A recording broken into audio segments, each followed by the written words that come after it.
Still at the wine tasting here in Bardstown. I'm here with the Cantrells, and Mr. Cantrell was the artist who did the Kentucky Oaks and Kentucky Derby poster this year, and you got a chance to go to the Derby for the first time, right? The Oaks and the Oaks. Okay. Yes. We've been to the Oaks before, but we didn't know what was going on when we were there. And this time we knew a little bit about it, and the Derby that's the first Derby I've ever been to. Matter of fact, that was part of the deal. Getting to go. Did you bet? Did you win? I bet $2 on Patch because us cripples have to hang together. But I lost. But that's all right. I won 98 is the way I look at it because I had $100 she gave me to spend. Okay. No, she can't say that. Well, unfortunately, I bet on the right horse, but I was trying to be fancy and learn how to do something called exacta, an exacta box. Well, my number 5 horse, of course, Always Dreaming came in, but the rest of them took a nap somewhere. So I ended up not, and it's funny because we had a friend who noticed on some of Jim's studies that he did prior to the actual poster that he had the number 5 horse painted in one of the studies. Okay. Now, we didn't know Always Dreaming was going to be number 5. Right. It also had the green silks, not those exact designs, but she said, you've got to bet on number 5 and also on number 8. Number 8 was in some of the studies. So the 2 races that I bet number 8, of course they didn't win. The one race that I didn't bet, number 8 won.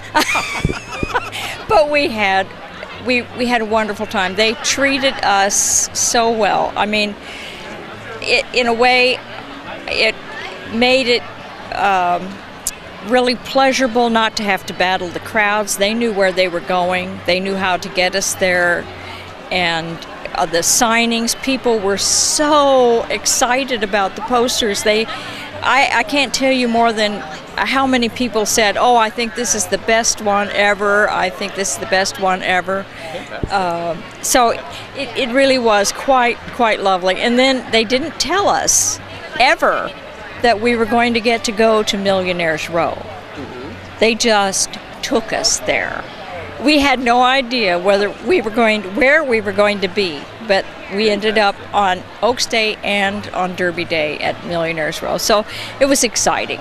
It truly was. And it's kind of a once-in-a-lifetime experience, huh? Oh my God. Once is enough.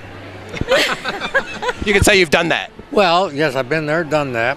The 2 minutes itself is nice, but getting there and getting out of there. Oh my. I don't want to do that again. You don't want to know the horror story where his wife lost her brain in the traffic, where we would get to a point where we were supposed to turn and the intersection would be blocked. No, you can't come here. And they'd send us down somewhere else. No, you can't come here. Now we're almost lost. We're not too sure where we are. And we go around the corner, and there's another blocked intersection, but there's a cop there, and we're at the stoplight. It's red. I hop out of the car with the parking permit and the cell phone to run over to this cop to see, not thinking that when the light turns green, Jim is going to have to leave. So when I get the instructions on what alley we have to drive through and whatnot, I turn around and Jim is gone. So and I thought, well, he'll just drive around the block. On Derby Day, you do not drive around the block for 5 or 10 minutes. It's like, I think, my God, has he gotten upset and just driven back to Bardstown and we're not ever going to see him again? It was absolutely crazy. Wow. But when we finally got there, it was great.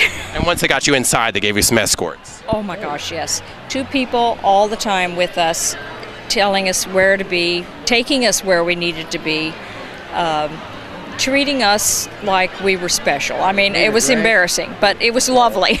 Well, you are special. That's good. It really was sweet. If you needed to drink water, or coffee, they'd give, not bourbon or anything else, but except when we got Millionaire's Row, then we could get bourbon. Goodness. Then they'll give you whatever you want, right? Yeah. Oh, yeah. Well, not whatever. I ordered a scotch and it didn't go over very well. Okay. Well, and then I thought, okay, I need to do the Lily cocktail. It's very, very sweet. I took a couple of sips and said, thank you. But, you know, I'm from the bourbon capital of the world, and I really prefer Something stronger. just nice, straight, on the rocks, or neat, you know. Yeah. But I tried it. No, it really was a delightful experience, for much better than we just couldn't imagine what it would be like. We just couldn't imagine it, but it was really, really wonderful. And I loved Eli's description of Jim, that this man in his 80s sprinkles his conversation with a few swears, a little risque talk, but a lot of common sense. And he's got a lot of tales to tell in his 50 years of his career, and he's got some good ones, he said. But he ended it with, he's got a dash of curmudgeon with a scoop of rascal. And I said, he couldn't have described the personality any better. And what do you say about that? He hit it.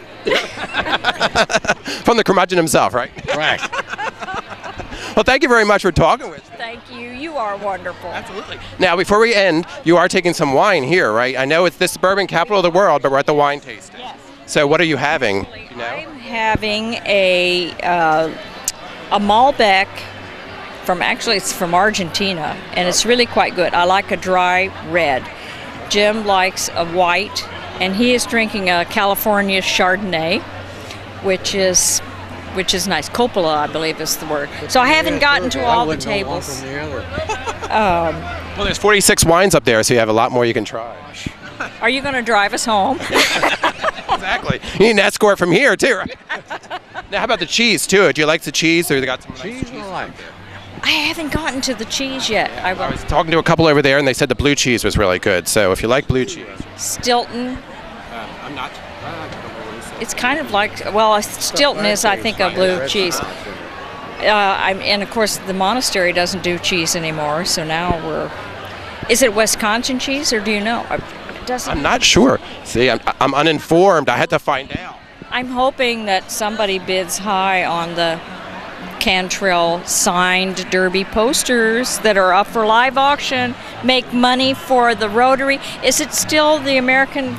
Do they still do it for the American Heart Association? Yeah, they're doing it for a couple different organizations that they're going to distribute the money for.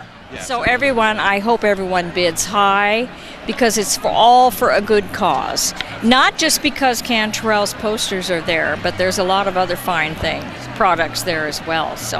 And we appreciate you donating that as well for the auction. Oh, it's our pleasure, and really it's our way of trying to give back to what all the good things that have happened to us in our 46 years here in Bardstown. I mean, Bardstown's been wonderful for us. So you've been here 46 years, and this is the 42nd wine tasting, so you've been here for all of them. Yes. I remember the wine tasting when we were living in Spalding Hall up on the third floor. The wine taste was on the floor above when it was still pretty empty and pretty not very good. Yeah, we watched a few of them go down, sit each step. It was, and they went all out back in those days. They decorated. This is really beautiful. I like. Hey! You have your fan club coming in. Oh my gosh, we're the official welcoming. On this. You're the welcoming. So you've been here for all of them then, with where you used to live, and then it was on your lawn basically for many years, right? Yes. And now here, so absolutely. Well, again, I've been talking with the Cantrells. Thank you very much for sharing with us. Oh my gosh. All right.